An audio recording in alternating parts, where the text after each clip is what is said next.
Hey, what's up, everybody? True Boxing here. Thank you for coming back to Get Hit with the Truth. So today we are continuing my annual top 10s as we are going to look at the number 10 fighter in the 122-pound Super Bantamweight division, the Contender Liam Davies of the United Kingdom.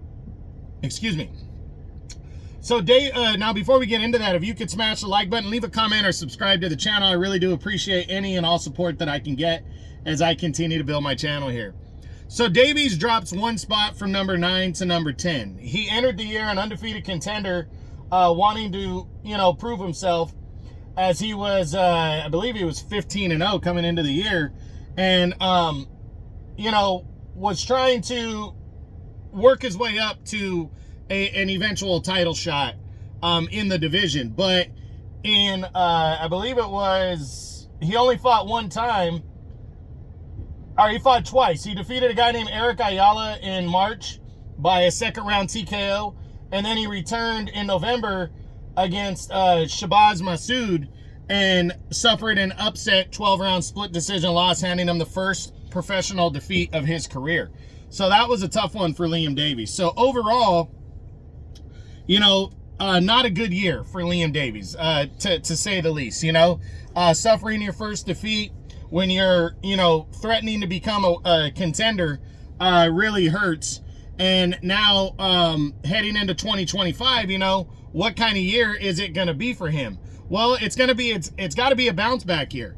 But he's not starting off good in terms of where he's rated. He was rated number 5 by the WBC when I wrote down my top 10s, but the WBC has updated their rankings, and he is not ranked in any governing body. None of them. None of the 4 major governing bodies is he ranked in. So, and he's also not ranked at 126. So the thought of him moving up in weight is unclear. He's coming off the loss. That's definitely a disappointing thing for him. But is that, what's that going to do? What's that going to do to his mental makeup heading into this year? He's got to make it a bounce back year. Does he have a shot at a world title?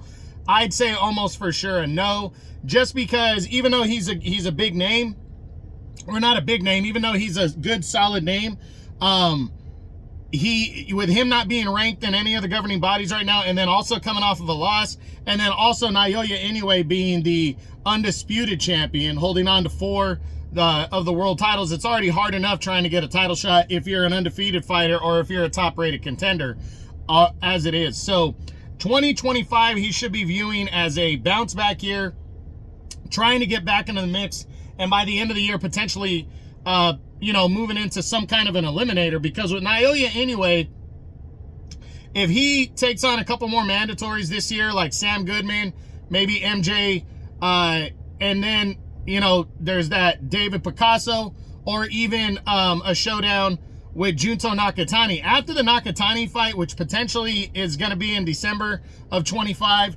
I think Inoue, if he's victorious, will want to move up in weight. So the belts will start dropping off of him. And that's why Liam Davies needs to try to jump on and get back into the mix right now.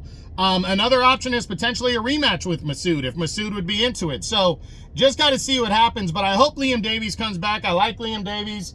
He's a solid contender. He's only 28 years old. So we'll see what happens. But that's it. That's what I got. That's my number 10 Super Bantamweight in the world at the end of 2024, entering 2025, as this has been True Boxing's annual top 10s. I hope you enjoyed the video. If you did, smash the like button, leave a comment, or subscribe to the channel. I appreciate any and all support. This is True Boxing. You've been hit with the truth.